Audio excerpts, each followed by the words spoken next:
এপ্রিলে গোটা বিশ্বের নজর থাকবে বাংলাদেশের দিকে।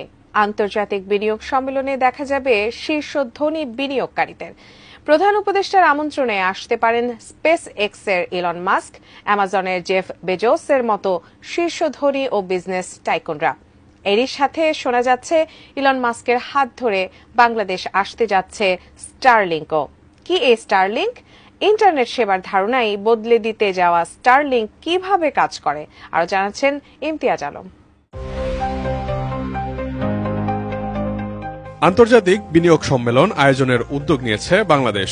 আগামী এপ্রিলে রাজধানী ঢাকায় হচ্ছে বৈশ্বিক বিনিয়োগকারীদের জমকালো এই মিলন মেলা। সম্মেলনে অংশ নেওয়ার সম্ভাবনা রয়েছে বিজনেস টাইকুন ইলন মাস্কের। বাংলাদেশ বিনিয়োগ উন্নয়ন কর্তৃপক্ষ বা বিডা বিনিয়োগ সম্মেলনটি আয়োজনের মূল দায়িত্বে থাকছে। তবে পুরো সরকারি ওই মেগা ইভেন্ট বাস্তবায়নে যুক্ত হবে বলে জানিয়েছেন সংশ্লিষ্টরা। এরই মধ্যে বিভিন্ন মহল থেকে শোনা যাচ্ছে ইলন মাস্কের সাথে তার হাত ধরেই বাংলাদেশে আসতে পারে স্টারলিংক। স্টারলিংক ইন্টারনেট হল ইলন মাস্ক প্রতিষ্ঠিত স্পেসএক্স কোম্পানির একটি স্যাটেলাইট ভিত্তিক ইন্টারনেট পরিষেবা। এটি পৃথিবীর বিভিন্ন স্থানে উচ্চগতির ইন্টারনেট সরবরাহ করতে ছোট ছোট স্যাটেলাইট ব্যবহার করে।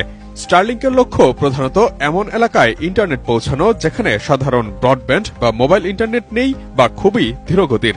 বিশেষত বাংলাদেশের গ্রামাঞ্চল ও পাহাড়ি দুর্গম এলাকার জন্য এই সেবা খুবই কার্যকর। স্টারলিংক পৃথিবীর চারপাশে নিচু কক্ষপথে বা লো আর্থ অরবিটে হাজার হাজার ছোট স্যাটেলাইট স্থাপন করেছে। এই স্যাটেলাইটগুলো পৃথিবীর বিভিন্ন অঞ্চলে ঘুরতে থাকে এবং ইন্টারনেটের সিগন্যাল প্রদান করে। স্টারলিংক সেবা গ্রহণ করার জন্য ব্যবহারকারীদের একটি বিশেষ রিসিভার ডিভাইস